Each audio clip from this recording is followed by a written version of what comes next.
is that on that page, on the Instagram page, there's a post where it looks like Drake is dissing J. Cole. Me, right? So I'm so proud of that project, except for one part. It's one part of that shit that make me feel like, man, that's the lamest shit I ever did in my fucking life, right? Looks like there's trouble in paradise for Drake once again. Honestly, it's becoming a pattern with him now, and he may want some help. So y'all remember how Drake and J. Cole hooked up and released a banger together, First-Person Shooter. Well, looks like they're going through a breakup right now. Yeah, that's right. What happened? Well, Drake acted like a high school girl who got her heart broken and posted one of J. Cole's old tweets on his Fina account. We'll talk about the Fina account later. The important thing here is that fans thought that J. Cole and Drake were on good terms. But it seems like they're not. But who broke it off? Well, Drake's dropping the quiz. But it looks like Cole might have made the first move since he felt betrayed by Drake. And honestly, it's not a surprise since that's Drake's entire personality. But Cole's simply not sitting back and taking it. He's planning to hit him right where it hurts by hooking up with Kendrick. Just how much truth is there to the rumor?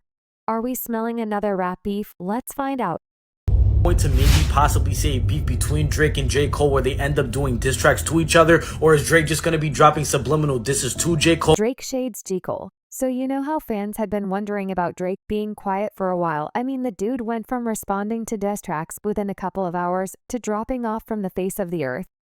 Well, he decided to change that up in his signature corny way. Of course, turns out that back when he was beefing with Kendrick, the disses got too much for him. So the rapper did what any other man his age would do. He made a Fina account. Girl, someone needs to tell this man he ain't in high school. You can find him on IG by simply looking up a plot twist. And based on the first post, Drizzy created the account on June 28th, 20,124. Looks like he really loves having one, because since then he has made like 250 posts. Heck, it's also the same account that Drake used to surprise fans with 100 GB of new content instead of making the caption of his recent posts.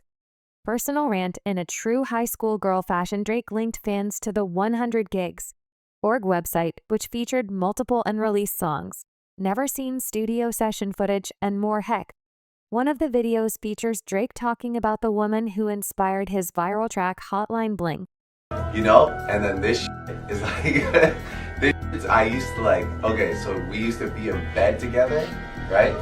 We just finished and her phone would be blowing up. So I saved her name in my phone as Hotline Bling. Wow. That's always been her name on my phone.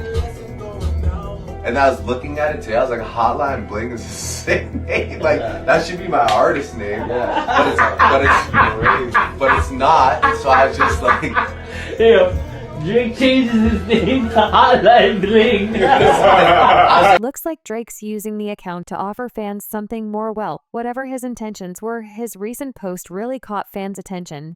Drake decided to make the pettiest move of all time by posting an old tweet about J. Cole from 2019, which read, "Remember when J. Cole got his phone stolen out of his pocket by a fan and they called Jay-Z from it? But he wasn't answering, so they called from their own phone and he picked up. Yeah, there's definitely drama here." Drake then proceeded to quickly delete the post, but the damage was already the internet was talking about it. And here's what one person wrote: "See Cole somewhere, minding his business, and here comes Sassy Pants, being messy." Meanwhile, another person wrote, "I expected Drake to be in his mogul era at this stage in his career, not doing internet antics like the youngins. Some laugh, but he low-key going out sad, and well, it's kinda true. Drake's actions make no sense. So the question is, why is he doing this? If y'all remember, J. Cole was nowhere to be found while Drake was fighting the toughest battles of his career. I mean, the guy did owe him a #1 track, so why wouldn't Drake be mad? Yeah, well, it's because J. Cole felt betrayed, and he simply chose the winning team. J. Cole sides with Dot. Remember how J. Cole dropped the track 7-Minute Drill, or Lamar well earlier this year before the beef. J. Cole had a change of heart apparently. He regrets singing that line now. He said, "Man, that's the lamest I ever did in my life, right? And I know this is not what a lot of people want to hear. I can hear my word up there right now like, nah, don't do that. But I got to keep it 100 with y'all. I damn near had a relapse, right? Because y'all heard some stuff that happened 2-3 weeks ago. however long it was y'all heard that bazooka that was dropped, and I felt conflicted.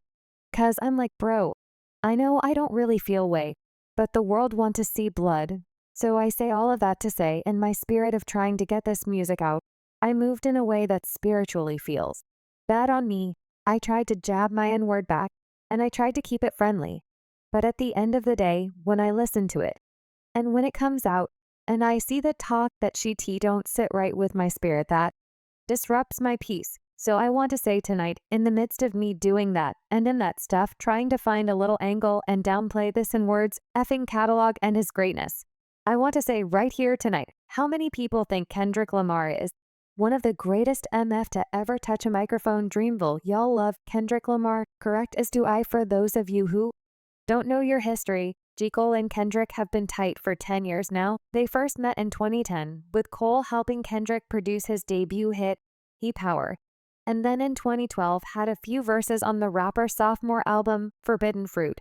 But Cole messed up that relationship when he jumped on the track, First-Person Shooter, with Drake singing Mile Big 3. It's just Big Me Love when they argue the hardest.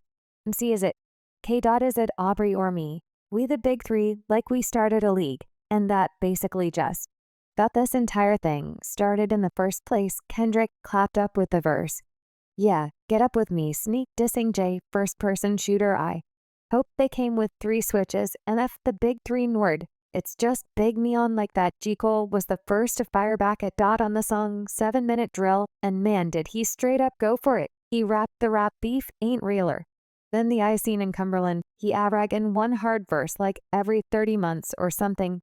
FYI, he was referencing the 5-part The Heart series that Lamar has rolled out over the course of his career. Cole also rapped, if he wasn't dissing then we wouldn't be discussing him. Lord, don't make me have to smoke this Nord 'cause I F with him, but push come to shove on this mic, I will humble him. But like we said, Cole's changed. Now he doesn't care about the fact that Drake gave him his only #1. Now he has his priorities set straight.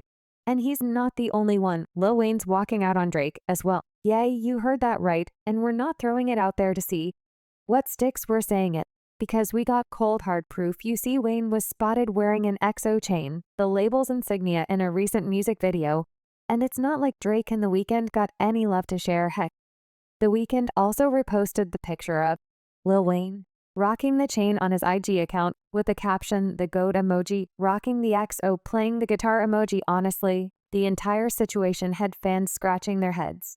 One person wrote, yeah, Wayne and Drake definitely got beef. Meanwhile, another person wrote, Wayne, the type to walk in the middle of a shootout and not know WTF, going on crying face emoji. And then there's his verse on Chords Saturday Mornings, which many fans think is a Drake disc in the lyrics. It fit me like a glove. OJ hand, Emma need a little love from your hating a word, and need less yes men and more amens. Emma need more real prayers and less praying hands. Fans think that the OJ glove points at the cover art for Drake's disc song 616 LA, and the praying hands mentioned could be referencing Drake's 6 God logo. But that didn't even come close to these 2 lines. You standing on business. I'm a businessman. I'm a goat Nord. You a sacrificial lamb. You a teddy bear Nord, a Teddy Graham. And who do we know with Graham as a last name? Oh, and let's not forget about the time Lil Wayne changed the lyrics of Kendrick's viral diss track. Not like us, he chanted, they don't like us, while performing the motto in Las Vegas and holding up his OVO chain. Apparently it was supposed to turn around a bad situation for his #1 guy, but fans think Wayne was only trying to fool fans.